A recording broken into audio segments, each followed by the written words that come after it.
Hello, everyone. Welcome to tonight's AMA session on Stop Guessing Your Design Career. It feels like design market in 2026 is a bit of a black hole. You send out links, you learn the tools, you follow the trends, but you still get ghosted. And there might be confusion sometimes. You might be finding a niche and understanding what could be done exactly. But tonight, let's stop the guesswork. We'll not have complete slides, but we have the questions that you guys provided us. So to help us decode this, we have Yagnesh Ahir with us. So for those who don't know about him, Yagnesh has been in this industry for over 10 plus years. He's the founder and design director at Paperclip Design and also the founder of Evolve. He's also a visiting faculty at NID. And most importantly, he has hired a lot of designers. He knows exactly what makes a hiring manager say yes and what makes them click delete. So thank you very much, Jagnesh, for being here. I'll give Thank the you. stage to you. Thanks, Yash. Hello, everyone. We won't get into a lot of introductions and all of those things. We'll jump to the AMA. But just before that, I have a slide. Yeah, okay. So we recently launched the mentorship program under Evolve, and this is one of the verticals that we have started. And it is built on a framework of mentoring that I have been practicing since 2018. Since then, have been like mentoring a lot of designers, and I've seen like their transformation from where they are and to like where they were, and also vice versa.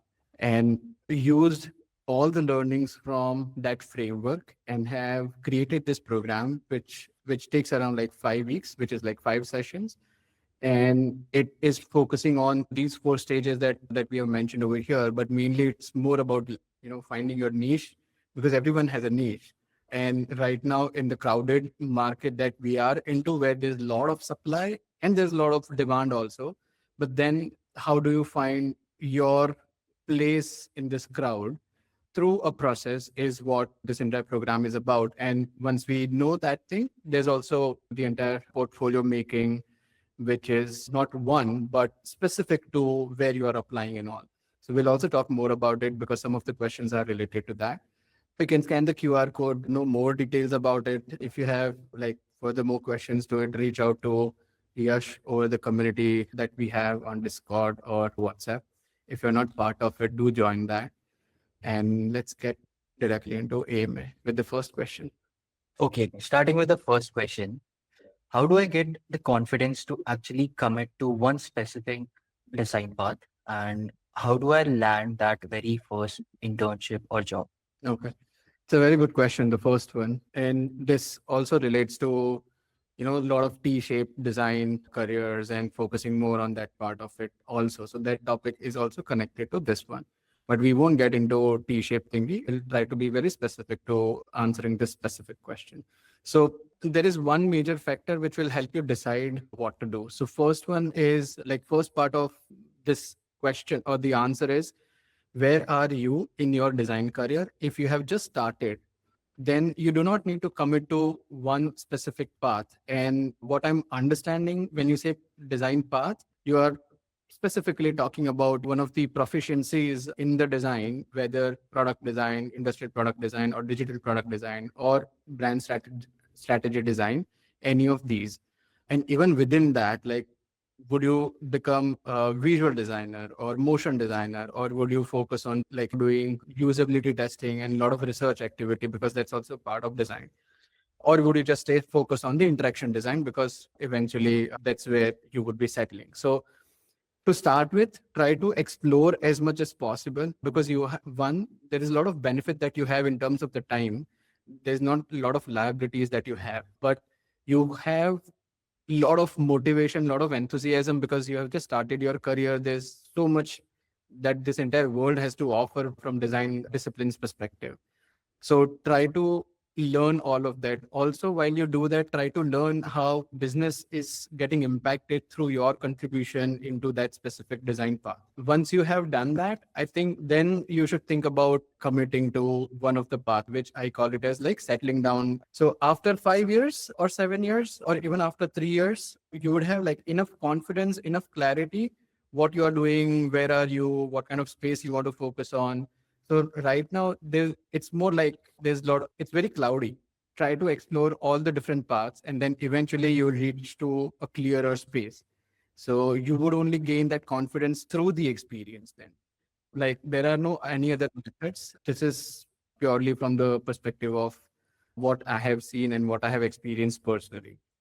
The second answer, how do I land the very first internship or job? It's a very broad question because it depends like what kind of internship are you looking for? What kind of job are you looking for?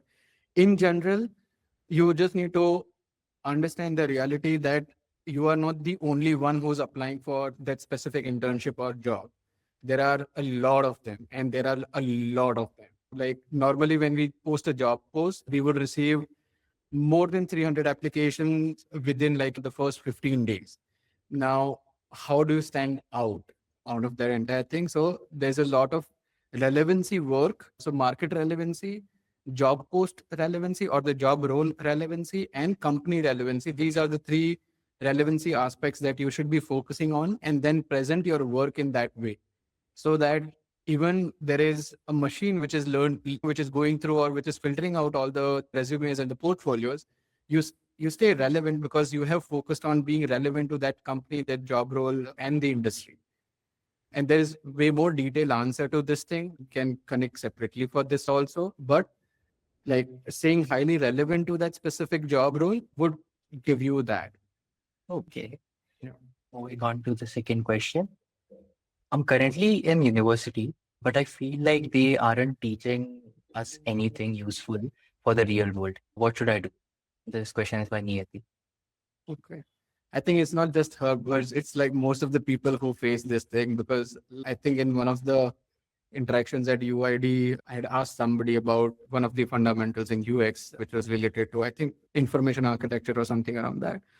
And then the definition that they had, like we would never ever hire that person if they gave that answer to us, because that is what, and it's not their fault. That is what they learned wherever they were. And what is happening these days is that there are a lot of these institutes who's trying to create the supply out of anything.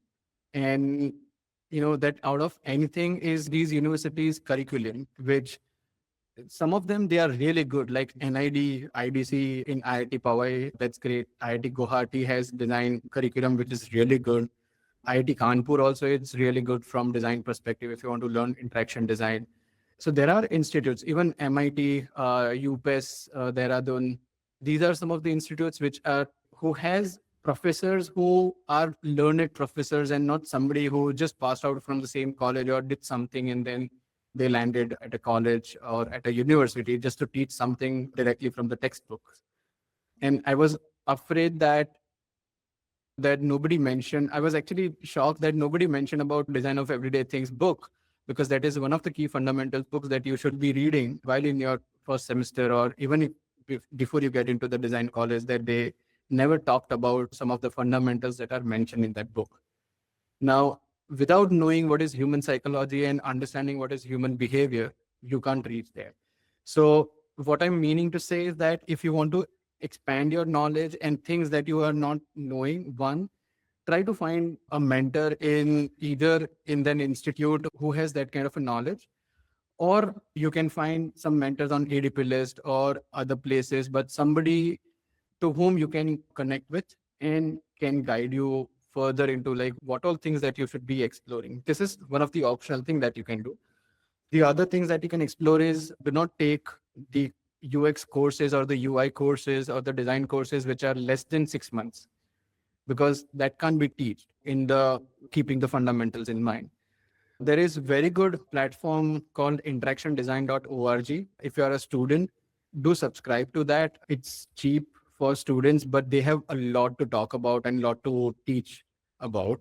design, and it covers like different aspects, specifically into research, usability testing, prototyping, interaction design. So these specific courses that they have, and they are more like self-paced, but I think they are semi-self-paced.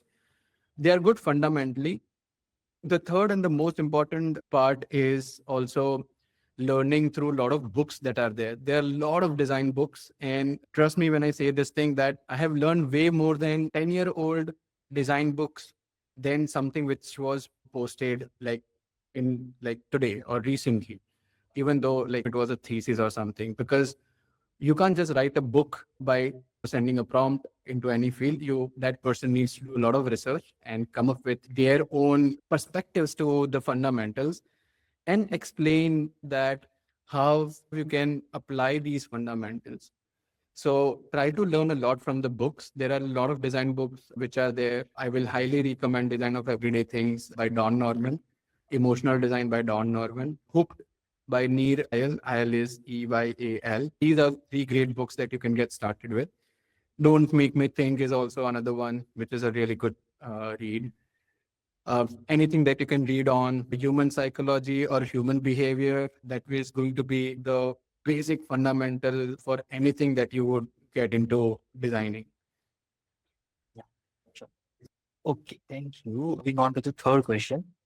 What sections are mandatory in a portfolio? And also, if you don't have complete data, like some companies don't do research, so how to show or fake that data in front of an interviewer? So the first one, it's purely what was the outcome or what was the impact that your design or your thought process created, either at business level or product level or at user level. So rather than showing those beautiful or aesthetically pleasing screens, nobody looks at that because it's not the point. The point is like, what is your thought process? How did you arrive to those final versions, or the version that you are trying to show so beautifully? You can show how they have impacted the usage or the experience. So you can talk probably in terms of numbers. If you're not sure about the numbers, then you can just mention that your intention to create some of the designs or to add some of the options or features or even like the shape of the button or cards or the layout, mention those intentions more from the perspective of like business metrics or product metrics. So that could be like to increase the adoption rate or to make it more of a self-serve, to reduce the support calls. These are some of the business KPIs and also product KPIs. Product KPIs are very easy. You can also mention some of the challenges that you have faced, because at the end of the day you are not a machine, you are a human, and we should stay human, right? And people are also trying to hire human, otherwise they would never ever open the job post. So always stay human, and human is to err. So always try to mention some of the challenges, and then how did you overcome those challenges, or how did you facilitate solutions around those challenges? So that could be the team challenges or the company challenges or your own challenges into the design process, anything of that sort. So this will get you stand out of the crowd for sure. If you don't have complete data to show, you can run a small usability test if you want to show some data, and also mention that you did it because you wanted to take care of that, because you are looking for a role where research is also part of your job role. So if you really want to get into research and there is no data around research and all, do that by yourself. You can ask, like, you don't need more than six or seven sample size. So just collect some of the friends and ask them to use that thing, and then collect the basic data. That's good enough to show. And this is purely from the interview perspective. I wouldn't recommend faking, because these days a lot of mechanics have already been made where it can check whether it is a fake design or a fake data, or each and every word that you are writing, whether it is copy pasted from somewhere else. Like 10 years ago or 5 years ago, if I had copy pasted somebody's the first line where it says, "Hi, I designed so and so things," and then there's a very beautiful phrase that they would write, nobody would know about it. But these days, it's very easy. It won't even take like 5 seconds. So I won't say fake anything. Whatever you are, just show that, and then show the hunger that you have to learn, and show that you really want to join that company to learn, and also to make money, but also to contribute more at a business level and not just satisfy whatever the job role is. These aspects would definitely give you an advantage. Okay, moving on to the fourth question. Every time I get a rejection mail, I start doubting if I'm even good enough to be a designer. Hmm. How do I handle this self-doubt and keep myself from quitting the domain entirely? Okay. This is something that most of us must have faced, not sure, but I have faced it a lot. And one thing that I have learned personally, because in for this question, I can give my personal opinion first, but there are also a lot of other people who have a very different perspective to it. My perspective is that every no or every rejection is a very good step because I know where I don't need to go. And if I've applied at, let's say, 10 places, if I receive a rejection from 8, it's a great reliever, because if I get a yes from all of these company, then which one would I join? So one, it's a great thing that you are getting a rejection email, but you don't need to doubt in terms where whether you are a good designer or no. You may not be relevant to that job role or to that company or to that team, or you may not be relevant to that interview also. So we don't need to take it on us in terms where if I'm getting a rejection email, I'm not doing good and like start doubting it. You can apply at as many places as you want, but always expect and keep a ratio of 98 is to 2. 98 no and only 2 yes. Those two are the options that you will always have to choose. So you don't know which job you would land or where you would land. So all you need to make sure that wherever you are applying, these are the places where you would get to learn and grow, like both professionally and financially. Try to find like the companies who is actually trying to do something which is a great value addition to this world, and it is not just created out of a trend. There are a lot of trendy applications that are there. We saw the rise of them and then like a sudden decline. So don't try to chase that glamorous, trendy upside of any startup or any company, even though they are offering huge pay scales. Try to find the relevancy over there, whether it is matching with who you are, who you want to be. Because you have to be very selfish in terms of finding the relevant company, because companies are going to be very selfish. And then when both of these parties they meet, like it's a business that is happening, right? There is nobody who's, you should be treating yourself as an employee and the other side as the employer. Try to make it more like a business deal, because that is when you would be able to find your worth, and that is when they will be able to understand that who you are and what you can contribute.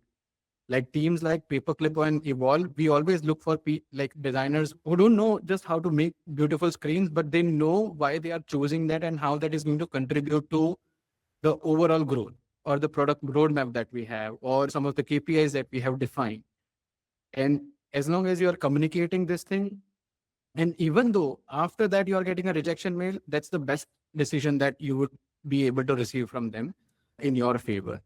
But let's say if you have applied at like 10 different places with highly relevant companies and job roles, you have option to go wherever.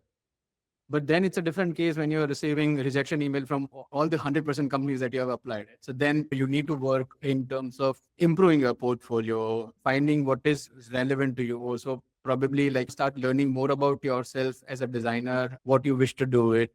And that's where our mentoring thingy would be very helpful. Yep. Moving on to the fifth question. How do I actually understand what a recruiter is looking for when they post a job? And what are the current hiring trends for UX right now? I think I've partially answered the first question in the previous two slides. So there are two kind of recruiters. One which are with who's there are actually many different kind of recruiters, but the major two portions are the agencies who's working for bigger companies and they help them like recruit and all. They don't give any they don't give any damn about like who you are, what it is. They just read your resume, and if you have worked at an MNC, they will carry forward your resume or the portfolio to that their client. Then there are other kind which are the full-time recruiters, and in that which who are working in-house in that company who's trying to fill up a job position that is there of whatever the design role is. Now, sometimes the recruiters are designers, but 70% of the time, if the company is of more than 50 members, then they will have a full-time recruiter or the HR person who is going to skim through the resume and the portfolio. These days, they have started using a lot of AI tools. So earlier, we just had to be aesthetically pleasing. Now we have to be AI pleasing in terms of where AI is able to read what we have written, not just in terms of having the images and the sketches and all, but also there is a lot of verbose in that, in your resume or the portfolio, so that AI can read that. And then, it then matches your proficiency, it matches your relevancy from cultural standpoint, and then from market fit standpoint, where, that we have like 100 options to select from the applicants, which one is highly relevant from that perspective, and then highly relevant from the job role and the company perspective. So these are some of the aspects that they actually look for.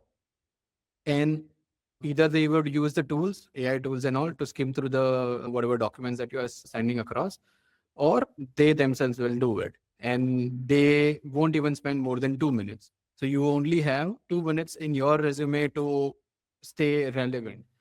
Usually what we recommend to all the people who are applying, to have that job and company specific resume rather than a generic resume which you are going to use it for every job. And another difficult but highly very high important factor is having a portfolio made for that job role and the company. Like this, like nothing can beat like this combination. And it, trust me, it is going to save a lot of recruiters time. And in a way, you are creating an experience of your brand to the recruiter. So what kind of an experience would you make? Because you are a designer, right? So why don't you design your own experience of when your user, who's a recruiter or who's an interviewer, when that user is going to interact with your assets or you, what kind of experience that they are going to go away with. So try to change your perspective and keep it very, very specific to that job role, that specific user, and think more from a designer's perspective rather than an applicant perspective. So design your own application in a way that gets noticed. And if that gets noticed, then that's the biggest proof that you can get that you're a good designer. Current hiring trends, one of the things that I've mentioned, which is AI focused hiring that is happening. But from UX standpoint, AI is taking up like huge shift in terms of just knowing prompts and just knowing one tool, how you can make use of combination of tools and come up with solutions, not the final designs, but of the more from the design process perspective, that which all phases of the design processes you are trying to reduce the time or trying to be more optimized from the complexity of the process perspective. So say for example, if you know how to synthesize the research data using any of the AI tools, like that's something that people have started looking at. If there are also design roles that are emerging, which are heavily focused on creating quick prototypes on everyday basis based on some of the design language that is there. And then there are a lot of design concepts and the hypothesis that needs to be proven. Now for that, there are a lot of prototypes that needs to be made. If you can create that, there's a good market for it, and it has just started. So there's a good future also, but again, it's a short-lived future. You can try your hand on it, or it could be one of your secondary as well. Okay. Moving on to the sixth question. What is the scope for UX freelancers, product based, in startups? And how do I outreach and find high quality clients? The second question is like an endless question. Like it's a standard question for everyone. Even like top-notch companies would be having the same question. But I'll try to answer from the experience that we have gained. What is the scope for UX freelancer? There's a great scope for UX freelancer, more from not a short-term scope, but these are like long-term scope. When I say long-term, these are like 2 years to 3 years, because UI is very tangible, right? You can create the screens and then people can see, stakeholders can see that. And then there's a decision made and then that's the scope. But from UX standpoint, like the not the deliverables, but more from the outcome perspective, that the outcome gets generated when the design goes live, when those fundamentals gets applied in the design, and you see there's a usage that is happening in the live version. You have collected the data and then you have shown the impact and have shown that, oh, this is where we wanted to reach, this is where we are, so the next scope is this one. So that's when, once you have done the usability testing and there's enough synthesis done on the feedback that you have received through the testing, which we call it as the analyze phase. That's where the scope ends for the UX people. Now if you're like full timer or freelancer, it is independent of that, and it is the same in startups or wherever. The only difference that you would have in the bigger companies, there are other UX designers also, but in startups, it's just you who is there. Now that may add one of the other thing in the scope, which is designing the screens, more from a visual design standpoint or a UI design standpoint. That you can decide whether you want to grow into that, you can take it up, or if you are working as a freelancer, you can delegate to another UI freelancer and get the job done. So thinking more from an agency perspective or team perspective rather than just a standalone freelancer perspective. How do I outreach and find high quality clients? I think this is very similar to like staying highly relevant to a job post. Like finding clients is nothing but like finding another job, but as a team or as a company. So you would try to showcase your work. You would try to do high quality clients. They don't want to hear what you can do. They want to hear what value you can add. And if you can, on top of that, if you can also show that where you can add that value or from where you can find that, oh, there is a value that needs to be added, and if you show that part of it, they would at least agree to get on a call, understand what your process, and then talk further. But if you say that, that, oh, we do this, we do that, every other agency, every other team, every other freelancer, every other designer is doing all of that, right? So it is better, like, you show your expertise in a very teaser format, that see, this is something that we see there's a huge potential and we can contribute and we can help you to reach there. So that's speaking in their language. Business people, they don't understand design technicalities. But because design is so subjective, everybody has an opinion as a half-ass designer. So why not to speak in their language? So that is why I always nudge designers to learn about business and then learn how your design expertise would contribute to the business growth or in whatever aspects in that business. And that will give you great advantage to in the company where you are working in terms of your growth and also as an agency or a team. Okay. Seventh question. So I have 3 years of experience as a decision science analyst and 3 years as a visual designer. I want to know how to leverage both these opposite worlds to build a personal brand as a product designer. Very interesting. So I don't know much about decision science analyst. If Arnab is here, can help us understand what is that in a minute or so, it'll be really helpful. Is it more like a data scientist, data analyst? Yeah, yeah. Okay, cool. So I'll assume that it's a data analyst thing. Data analyst or even like data scientist perspective, that's a great combination and it's a deadly combination. Why? Because it covers the ends of the entire design spectrum. So researchers are half analysts. They are on and off analyzing, synthesizing the data, making some sense out of it. So it's more like that you are in your Sherlock Holmes mode when you look at the data, when you look at the pool of the data, you try to connect the dots and all. And I think this data analyst, they also try to do the same thing, but they have good amount of technical knowledge as well, the engineering knowledge as well, in terms of implementing the tools. How do you set up the data flow from multiple sources into a common database? So all of this setup that you can do. Now, if you are also a visual designer, you can actually do the usability testing of your designs without getting dependent on the researchers or the research team. Yeah. Or no one would like give an excuse that, oh, we don't have a research team or we don't have a researcher, we don't have a budget for the researcher. You can always offer that this one of your expertise into data analysis or making sense out of the data that is there and also having the technical knowledge in that, because a lot of UX researchers, they don't know how to integrate, let's say, Mixpanel or Google Analytics with the software or with the application. So they always rely on the tech team. But if you already know this thing, you can, like, your profile can be one of the standout profile when you would apply as a product designer, because you can say that you have a great eye for visual design because you have already developed that thing in past 3 years, and you have also a good experience of setting up the entire environment for data analysis.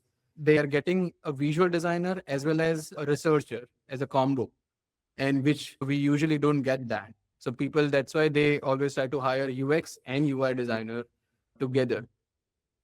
But you are more like, UI plus researcher, and try to create your profile with this. And this is your niche. Like, this is very specific. So this can be your niche. And with this thing, I don't think so. Like, anybody from 100 people would be able to match up with what you are trying to propose or what you are trying to offer. So, like, go ahead with this definition that you have and also try to combine the data part attached to the visual design and the usability testing part of it. Okay, last question for the day.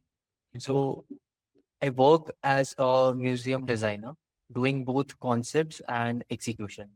I'm confused if I should stay in this niche, try to build my own business, or find a path that excites me while also paying the bills. I am a jack of all trades looking for my true direction. Okay. Wow. Museum designer.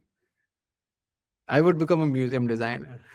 Again, it's a great niche because there are a lot of courses that are getting introduced, not just in India, but also a lot of universities in developed countries like UK, Germany, US, and all, where they are offering experience designer for museum, experience designers for cafes, experience designers for events, experience designers for weddings. All of these, like, there are niche courses that are getting built for 12 months to 24 months of time period of education, like learning about that part of it, and you get a degree from it. So one, it like, you are right, just before time, but it's a great time to be in, to be as a museum designer. And there's also, thinking more from the domain perspective, there's a great growth and the progression that we have noticed for offline events, and people are actually paying premium to be part of the offline events rather than the online events. So there is a great need of people who can design those events with a lot of thoughts and not just follow some of the templates which those vendors have served earlier. And same thing is there for museums, or same thing is there for restaurants and these places. And when we say designer, we just don't look at things which are more conceptual and aesthetics or what we see, but also how all of that thing is going to contribute to the vision that museum is having, or that event is having, or restaurant or that place is having. So it's a great place to be in.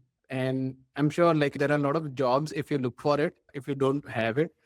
I think some time ago, last year, we had one of the Evolve webinar sessions where Parab had joined, and he is a concert designer. So he designs concerts and these quirky events, and he's making good. Like, he's doing very good. He's living in Mumbai, and yes, if we can share that recording to this group, it would be very helpful to go through that.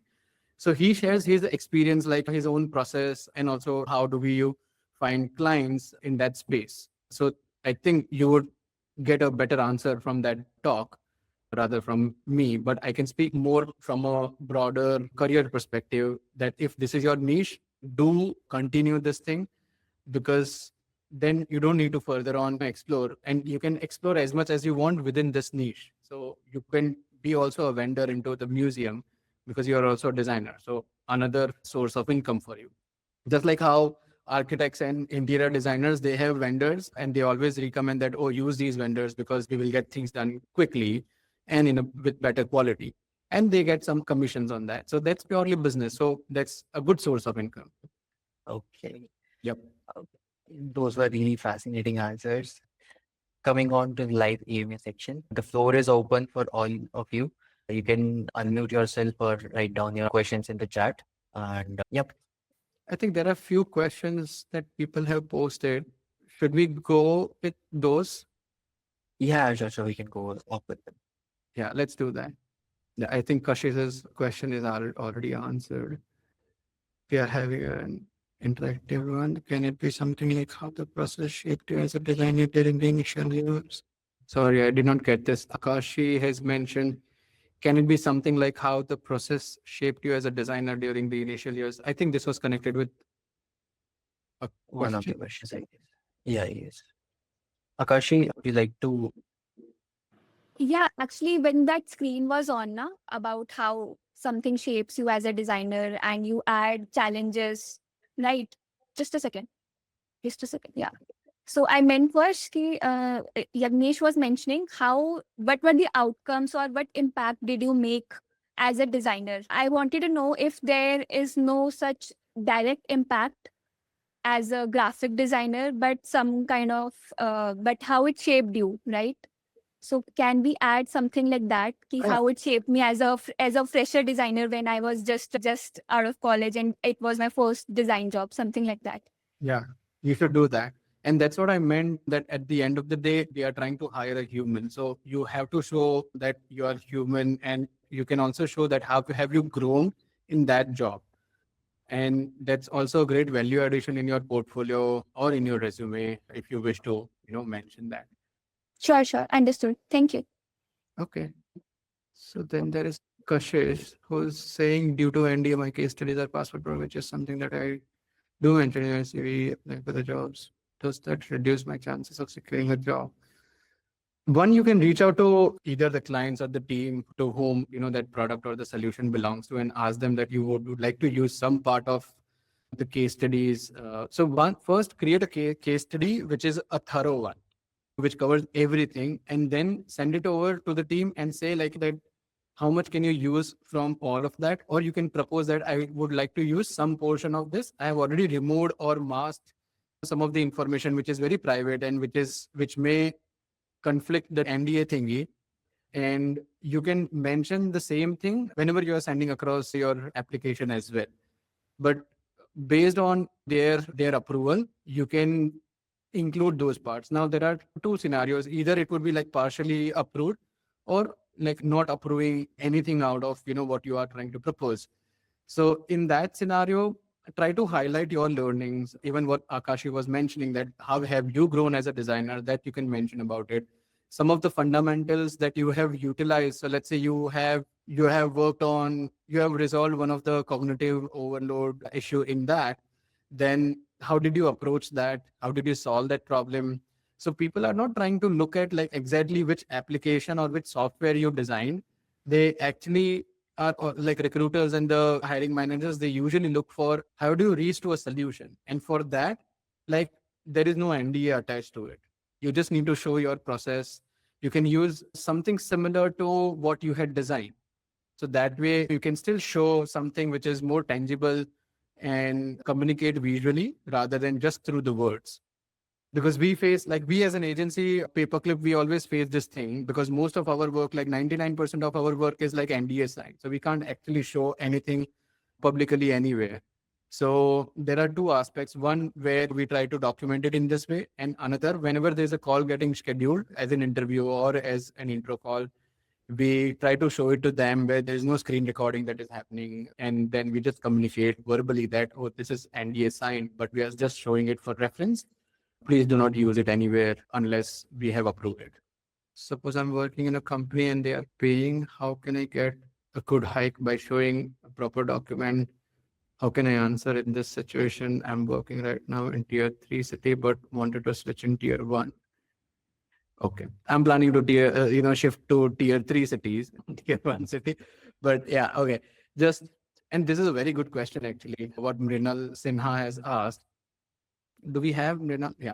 So I had the same question, and then I was able to get like a hike of more than 180% twice where I was working earlier. And what actually worked for me in the review document was more from the perspective of how my efforts. So, one, there are two portions that you should cover. One, how have you grown yourself as a designer when you had started from day one till like if it is already 2 years or 3 years or whatever the amount of time that you have spent. So, from the first day to present, how have you grown yourself personally, professionally? How you have felt overall from the mentoring that you have received from that team in whatever aspect and whatever capacity. This summarizes, you as a person in that company. Then your contribution to different projects, if it's a service company or in the product, if you're focusing on just one product, and if it's a module or a feature that you have been working on, and then how, like what kind of processes you have used, how have you helped the company or the client to save money, to save the cost. So for an example, that your process or your design documentation or your developer handoff process reduced 40% of the development confusion, and then they were able to develop faster, or the developer handoff reduced by 50%, something of this sort, right? Where there is a true value of cost saving and or time saving. Cost or time, they go hand in hand. So that is where you have added your value. So similar to this, you should highlight what you have worked on in terms of the volume. So mention each and every detail, and whatever kind of patience that you have and whatever kind of capacity that you have, write as much in detail as possible. If it is just one paragraph, try to go further in detail and make it like 5 paragraphs, not just faking it, but actually detailing it out. For this, try to document what you have been working on every 2 months basis or every month basis. That's a good way of journaling and documenting. And then you can probably end of the year show that, oh, this is the volume that you have worked at. And then second, how that volume and how your process, your approaches have helped resolve conflicts, challenges, be it like logistical challenge where, we are not able to find the users or potential people to interview for qualitative research. But then how did you facilitate or how did you resolve that challenge, which is not purely a design process, but your own way of approaching or following the process and making sure that, the job is done. Because at the end of the day, you are not just a designer, but you are also a facilitator who brings clarity to everybody, right? And that is why it is very important. And that is why people say like designers are usually the bridge between the business people and the engineers who's trying to communicate something to both the parties at the same time and also to the users.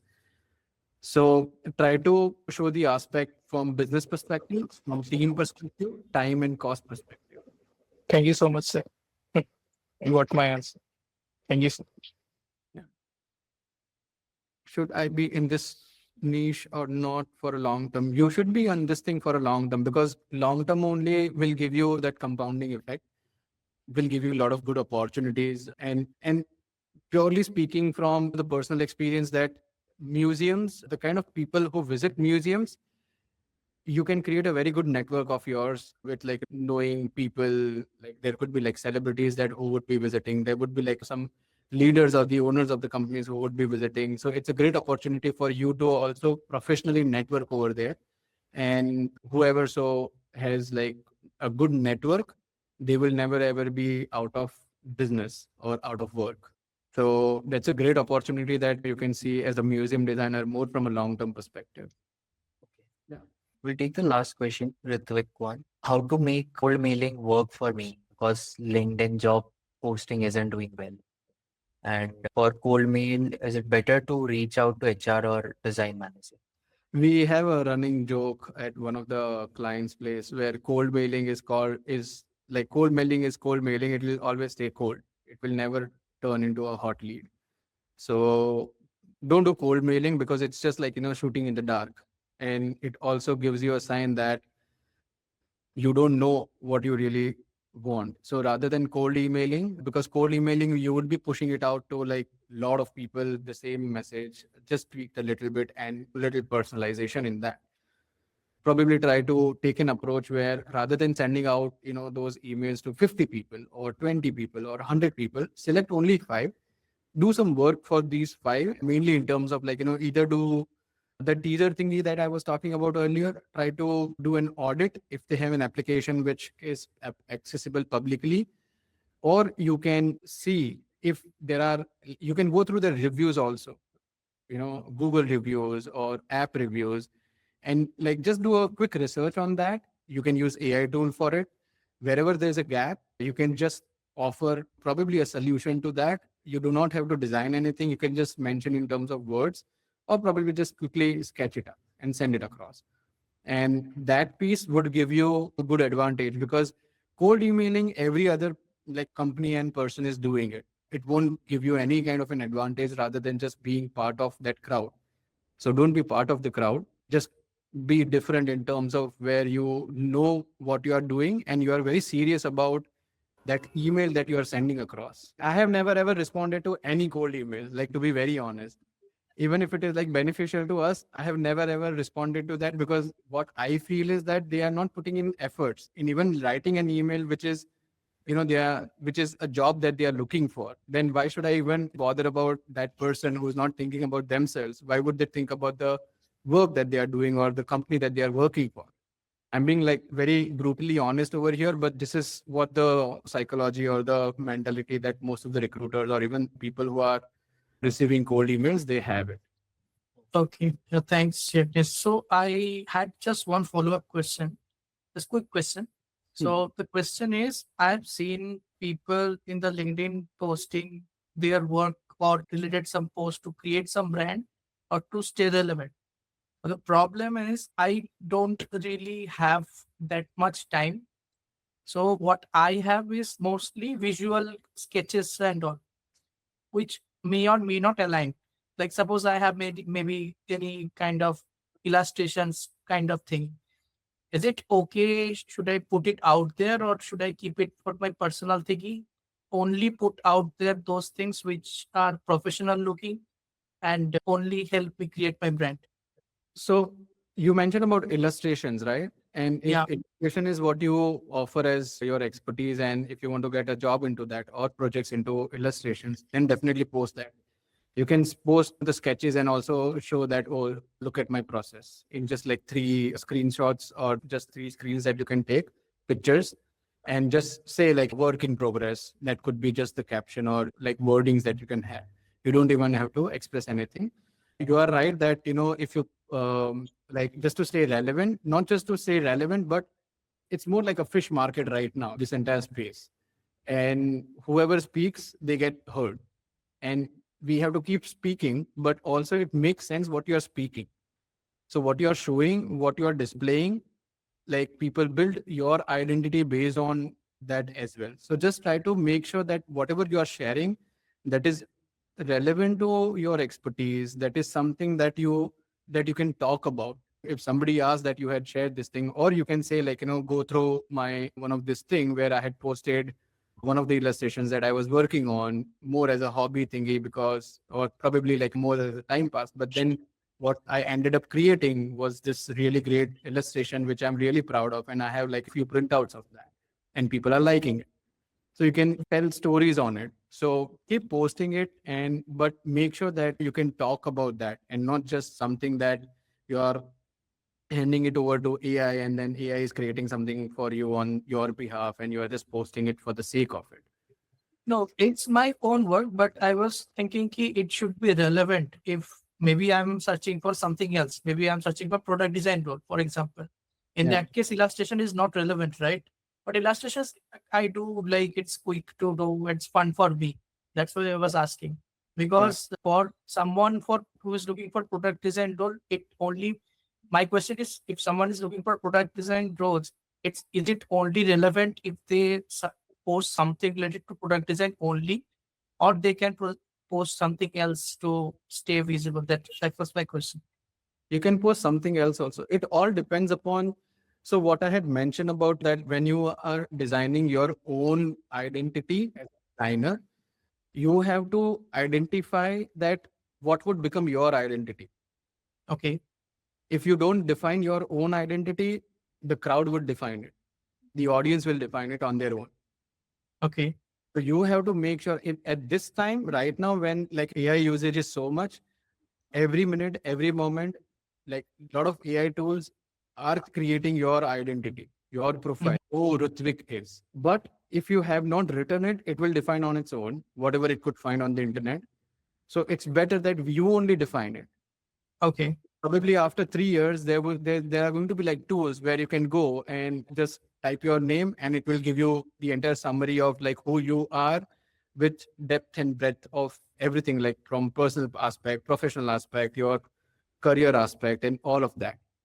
Now, Okay. if you give the entire control to the audience and to anything that is there about yourself on internet, that identity will get created. Or you take control of your own identity, push things, publish things that internet can read, right? Mm. Which can give you, which can create the identity that you wish to create for yourself. Okay. Thank you. Yeah, welcome.